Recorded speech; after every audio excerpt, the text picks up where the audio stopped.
Hello guys, welcome back to the channel, and in here I have the Asida or Histar Butterfly Presso Limited. So why did I get this rod? Why not? I have so much crap by now that it doesn't matter. So this is a slick looking rod with a full grip that looks like it's made of carbon fiber.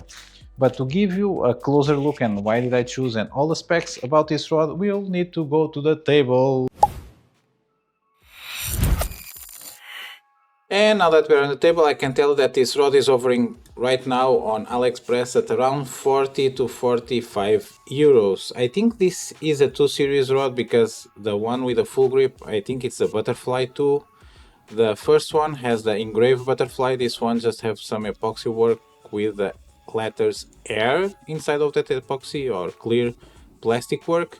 And as you can see, you can get anywhere from 1.35 meters up to 1.83. If you get the old version, you don't get the Fuji guides, but you get a 1 millimeter tip that can go at 1.3 millimeter tip. The difference is that version it's a medium fast, and that when you go up on the tip diameter you get a light version with a fast action. With the newer model, which features Fuji guides, all of them are fast, all of them have the same tip diameter. The only thing that increases is the stem.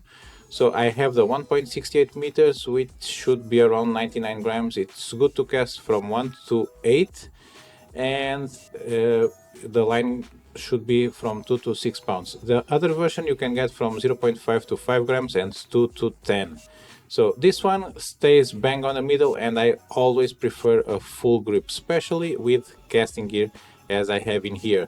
So as you can see, not a lot of guides. So this one is 6+1, but they are Fuji, as you can see by the tags over there that I just cut out.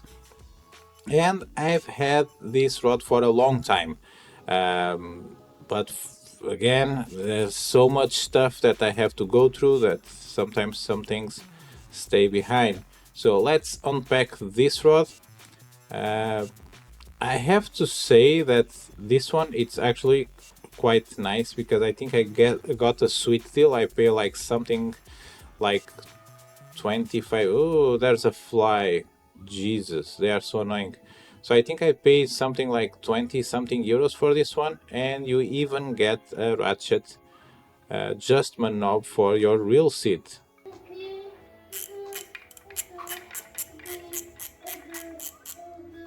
And you also have my kid singing on the background. So you have a nice aluminum cap with the Asida. It was established in 2012.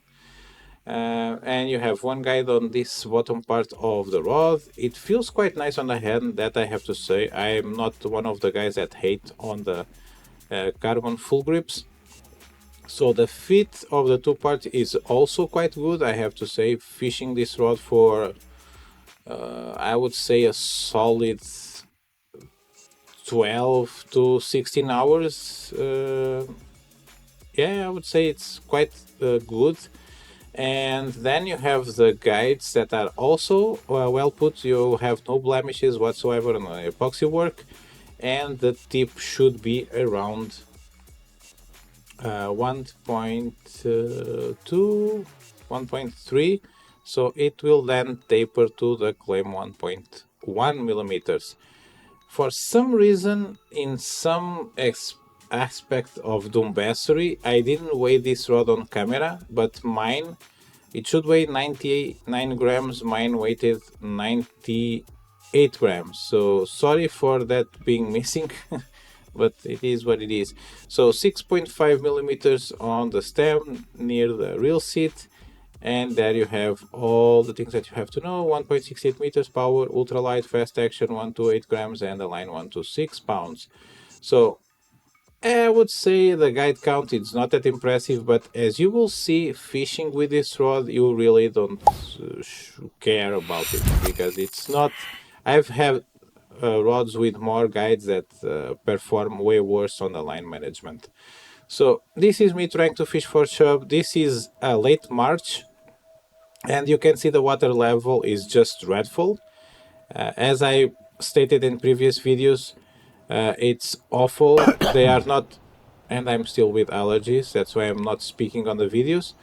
It's awful that they don't manage or drag all the sand that came in during the flooding, because that's what's causing the river to be so low and so fast.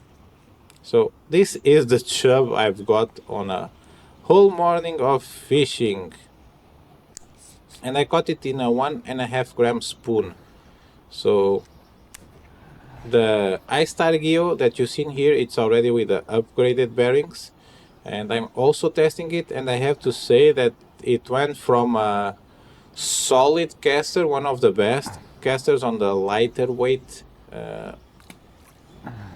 spots, and just became even better. So this, I would say, it's quite good. Even if it doesn't have the optimal line, but when you're bass fishing, you really cannot afford to go with extra light braid, because if, like in here, you have to pull the bass or do this kind of vertical hook sets, you'll just break the knot on your leader. So again, using the Rego frog, it's like a cheat code to get bass on this small lake. Again, they are all small, but if you get them on the top of the water sight fishing, it's still quite fun.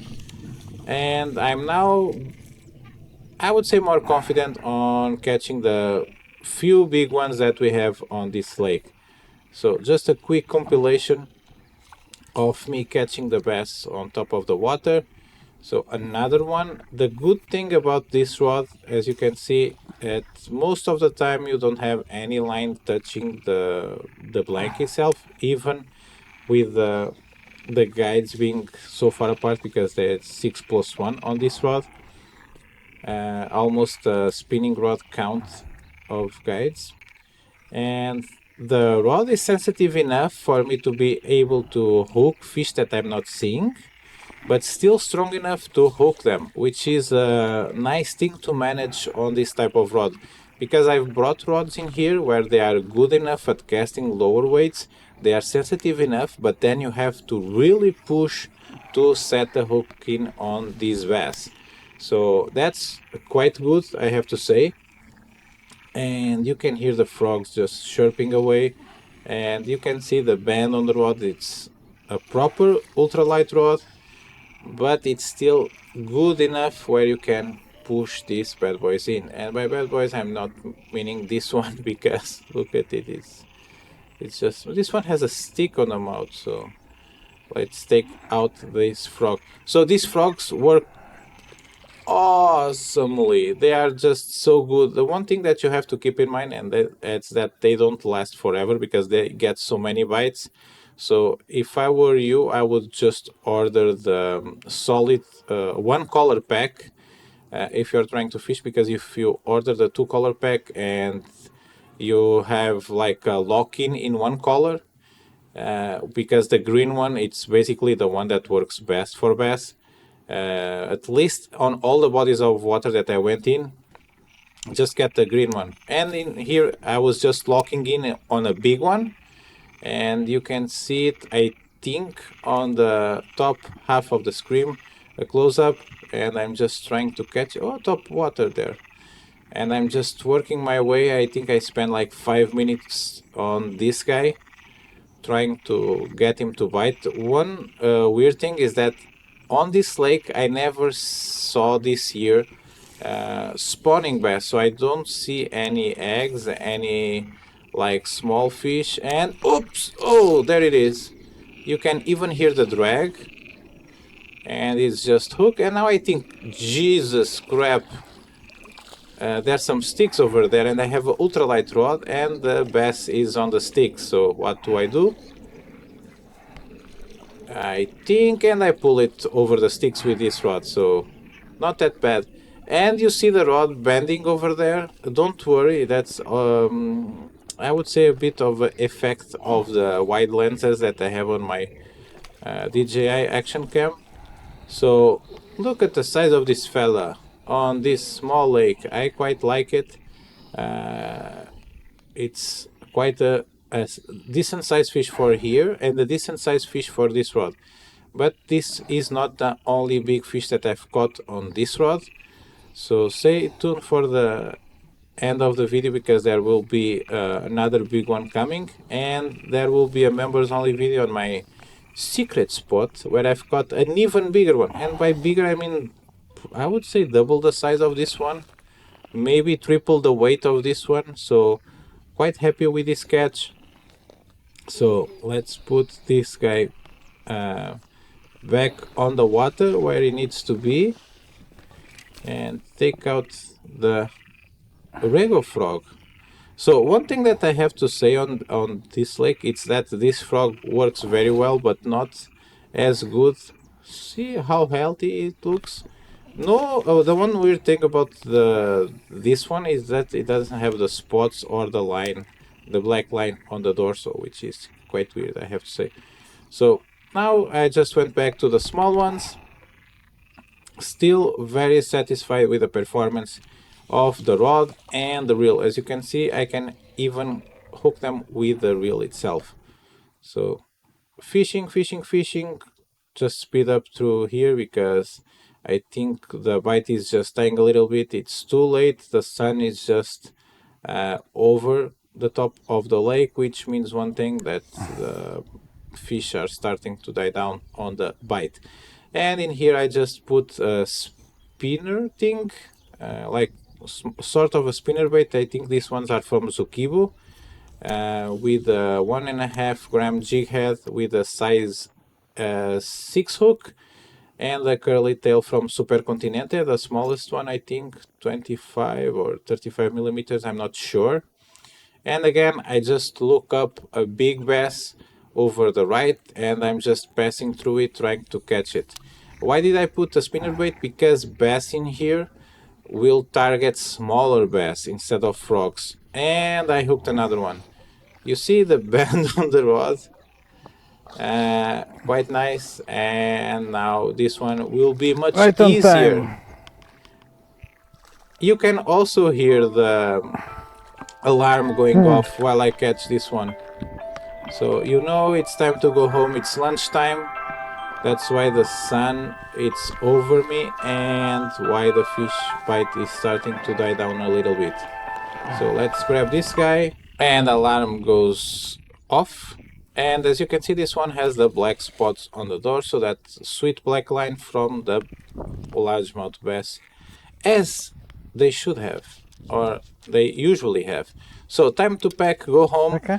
I hope you enjoyed the video. I was with my kid, he had a blast. He also caught some smaller bass on top of the water. And with that said, I will see you guys on my next video. Please leave a like. If you're not subscribed, subscribe. And maybe consider becoming a member, because you will be seeing the capture of this largemouth bass. Bye!